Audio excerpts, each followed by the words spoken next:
Hey guys, welcome back to my channel.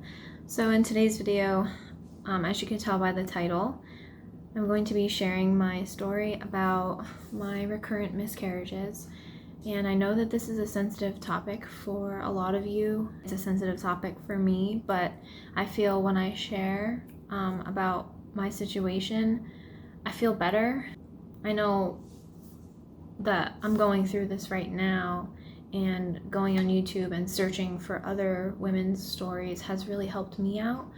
I'm hoping that with this video I can help or encourage one of you out there, because just sharing my story, it kind of encourages me too.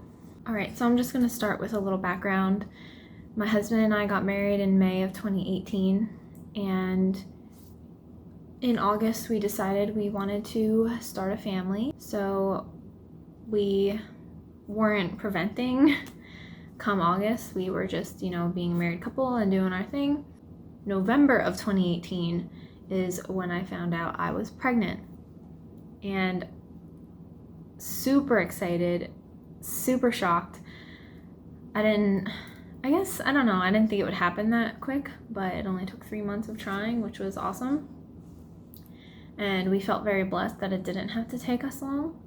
So obviously it's our first pregnancy, and we were very, very excited that we couldn't even keep it to ourselves. So that very night, I believe, we told my parents and my sisters, and everyone was just so happy and sharing that excitement with us. And in the following days we told other immediate family, our grandmothers and aunts and uncles and all that, my husband's brother and my sister-in-law. Everything is going great.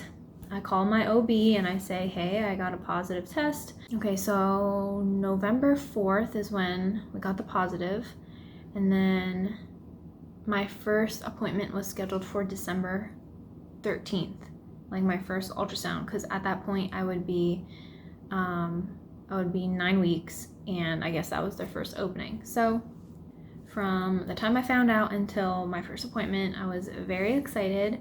I told my coworkers because I was starting week 5.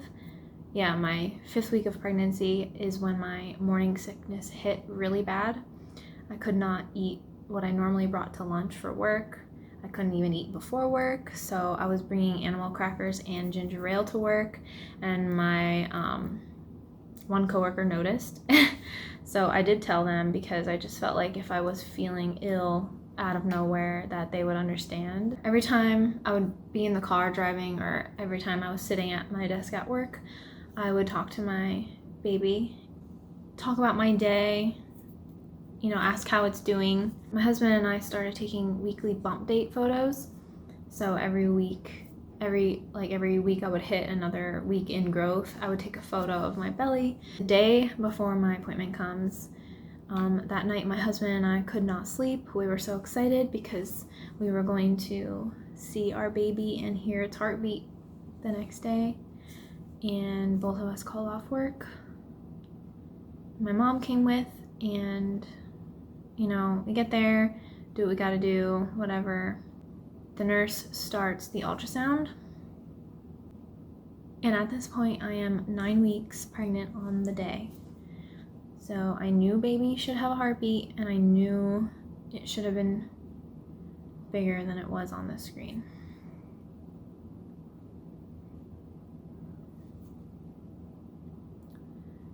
So I see the picture of my uterus on the screen, and I'm looking and I see the little bean, but there is no heartbeat.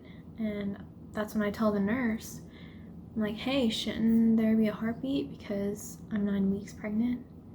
And she was very nice. She said, well, you're measuring at 6 weeks along, not 9. So maybe you just calculated wrong. Which I knew that wasn't the case, because I've had my period since I'm 12 years old, and at the time I was 24, and I've always had regular periods. They came on the dot. They were always 7 days long, 27 days apart, 26 days apart. So I knew I wasn't off. at least not 3 weeks off. She prints me pictures and I'm like glued to looking at the pictures. I couldn't take my eyes off of my baby, and my nurse was like, please see your doctor in the next room. And I went in and he basically said the same thing, but he gave me the news that the nurse didn't want to say. And he basically said, either you calculated wrong or this is a miscarriage. So in that moment, I remember I heard that word and my whole, like, I can't even explain it. My whole body just shut down. I burst into tears immediately because that was my worst fear, was to ever have a miscarriage. And my doctor was just comforting me and telling me, you know, what he probably says to everyone. Don't worry, it's common. It normally happens with your first. You'll most likely go on to have healthy pregnancies. I get blood tests done in the following days and my HCG level dropped. So did confirm that I was having a miscarriage. And he said what happened is the baby stopped growing at 6 weeks along. That's when it passed away. He gave me 3 options. I declined a DNC because I felt, okay, this is my first pregnancy. I don't feel like I need one. So he said I can pass the baby on my own and I have 1 month to do so. And he said if it doesn't come out within the month, I have to get an emergency DNC. So I agreed to that and I was on my way.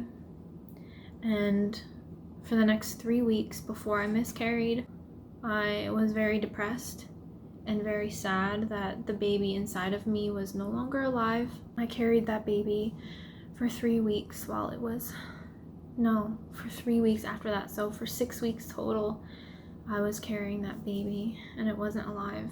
And after I knew it wasn't alive anymore and it was still in me, my conversations with it were different. I would just hold my stomach and cry at work. I would hold it in the car while I'm driving and just cry. It just completely changed me. Like talking to it and I knew it couldn't hear me and it just broke my heart. Still breaks my heart. So 3 weeks go by. I end up miscarrying. I start to miscarry at work. I was the only staff member there. It was a very, very traumatizing and probably the scariest experience I've ever had in my life. I felt very hopeless, very helpless, and very alone. And I was very scared that I was going to miscarry at my work in front of strangers in the bathroom. But thank God, God worked it all out with perfect timing. I had coworkers rush in to relieve my shift and I was on my way home. I had an 11-minute drive to get home. My husband was already home. I called him. I said, hey, it's happening. I'm miscarrying. I couldn't see the road because I was crying so bad and I was bleeding so heavily into the towel that was under me. As soon as I got through the door at home, I went straight to the bathroom and I ended up passing everything right there, the baby and all of the contents. It was literally the worst pain I've ever been in, and even the days to follow, the pain was bad. My body was still recovering from it. So I get cleared. After that, I get cleared. They checked my uterus. Everything came out perfectly. I had no problems, and they said, you know, just wait a few months and then you can try again. Almost a full year later, so October of 2019, I find out I'm pregnant again. So I thought, you know, like when I saw the positive, I thought this is it. This is my time to finally be a mother. The first one probably just had problems and it wasn't meant to be, but this one, I think God is finally giving me what I've always wanted.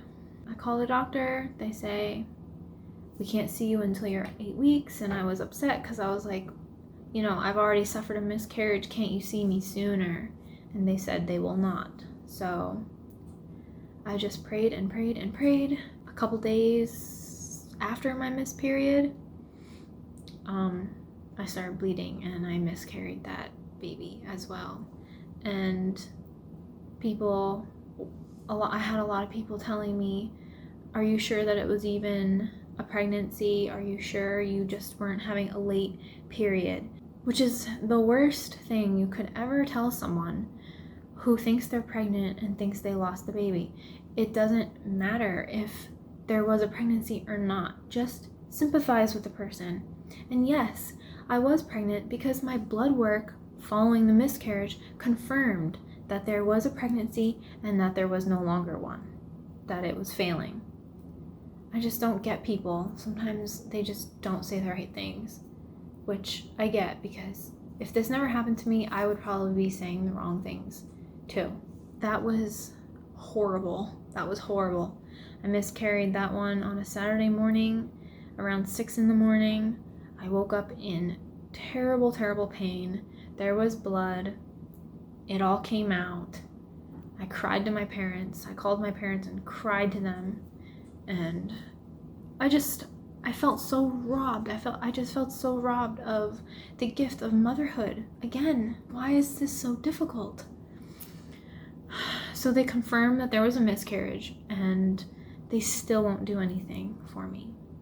They basically just said probably chromosomal issues, and the baby probably wasn't developing right, and it probably just didn't make it because of that. So I was hanging on to all these if ands and maybes and probablys, and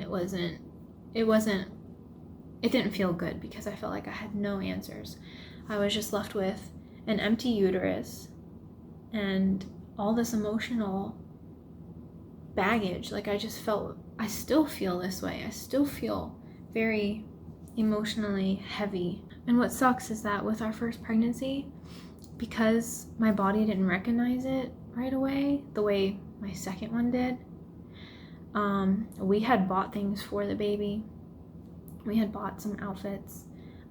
We were given a bathtub. We were given a playpen, and Robbie and I went out and bought a changing table. So we had these things, and after our second loss, we were, I was just looking at those things and crying because I was pregnant twice and I have these things for those babies, but those babies are not here with me. So we get cleared to try again, and at this point I feel very hopeless. And so quarantine hits.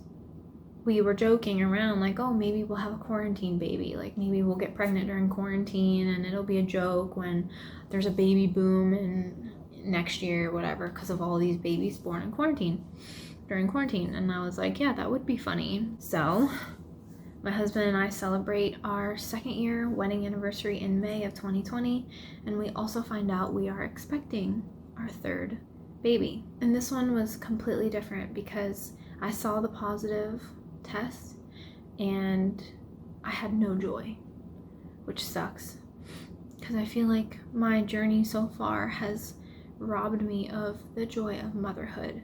So I saw the positive test. I immediately wept to God. I was like, please let this one last. Please let me finally be a mother. But in the days to follow, I didn't feel right. And we told my parents and my sisters because we wanted prayer. I was like, Mom, Dad, we're pregnant again. And like I didn't feel excited at all. It was very hard to be excited. I was more worried and anxiety stricken and anxious. And I told them, I said, please just pray with us right now. So we all got in a circle in my parents' living room, my sisters, my husband, my parents, and we just held hands and we prayed for this child, that God would see this baby through to the end. A week later, I miscarry again for the 3rd time. So my dad, he felt so heartbroken because he really thought this was it. He really thought that this was my time and that this baby was going to make it. Again, the blood work confirmed that it was a miscarriage, and basically that was it. And this was May of 2020. It's now October of 2020. But after my third miscarriage, my doctor finally said, I actually got a new doctor. She said, you obviously have an issue here. And she said, you are not having a problem getting pregnant, which is a blessing because that's half the battle. You know, she said there's many couples who never even get to that point. And if that's one of you out there, my heart is with you. My prayers are with you. I think we can share the same pain here. Because we're both longing to have those babies. So she said, half your battle is already fought. We just need to get you to keep the pregnancy. So they did some blood work and they saw that my progesterone level was very low, like too low to sustain a pregnancy. So she said she thinks that that's the reason why I am miscarrying, because she thinks what is happening is my body is not. So when you get pregnant, your body has to produce progesterone before the placenta develops. Once the placenta develops, that takes over in progesterone production. And this hormone is crucial in keeping the baby in the uterus and attached and healthy and growing as it should. So my body is, I guess, I'm getting pregnant, so my progesterone is peaking as it should. But it gets to a certain growth point in my pregnancy, my level starts to drop, and therefore my body rejects the baby. So instead of, okay, get pregnant and then my hormone skyrockets up as it should, it drops and the pregnancy can no longer be sustained in the womb. And so she prescribed me progesterone, and all I have to do now is get pregnant, which so far has not been successful, but that's okay. The point in all this is I wanted to share my story. So currently I am trying to conceive again. I am back on that road to that goal. I just have to get pregnant, and hopefully I'm praying with all my heart that progesterone is the answer, that that's what's wrong here, and that it'll help me sustain my pregnancy to have a full-term healthy baby, and hopefully many more babies to come after that. I didn't want to come out of these experiences bitter, because I know that bitterness is not going to do me any good. It's very easy to become bitter. I did have to take a break from baby showers, and there were times when I would see a friend of mine get pregnant and announce it, and have that joy and that confidence in announcing it, because my joy and my confidence is taken away from me. I feel like I will never be able to announce it until the day before it's born, because I just feel like I grab motherhood, I grab the title of being a mom, and then it's taken from me just like that. And I know I'm still a mother, and I cherish that title. I'm a mom, and so are you. If you have no children living right now like I do, but you still had them in your womb, you are a mother, and you're a good mother. That's what's beautiful about our situations, is that, our babies, they didn't have to experience the harsh world, and they got to open their eyes and see Jesus right away. I always say, my babies are where I long to be someday. So I look forward to that someday, being reunited with them. I'm choosing not to be bitter because it's not going to do me any good. I have to, this has been an insane test of my faith. I'm a Christian my whole life, and this has been the most trying experience ever when it comes to my faith and having trust and hope in what God says and in who He is. My experience so far, I know, is for His glory, and I want Him to use me, and that's why I'm sharing my story, that hopefully I can encourage one of you out there to just keep going and trust that God has a plan for you, because He has a plan for me too, and we're in this together. So that's moving forward. That's my view on it. I have a few days where I completely break down. Like yesterday was one of those days, and I just broke down and I couldn't stop crying for about 5 minutes, and I let myself have that time to just bawl my eyes out, because it's good for me and good for you to just cry like that sometimes, and it's okay to do so. It's okay if it's 2 years later, almost 3 years later, after your miscarriage, and you're still crying about it. That's okay. Just don't linger there. Don't stay there too long. Just know that God is good and He has a plan for you, and take that and run with it. And He's got you. So I plan on keeping you guys updated. I plan to share this with you guys, and I know my channel is mostly about plants, but I want to also share this on here because it's a good outlet for me, and I hope you guys don't mind if moving forward you guys are only here for plants.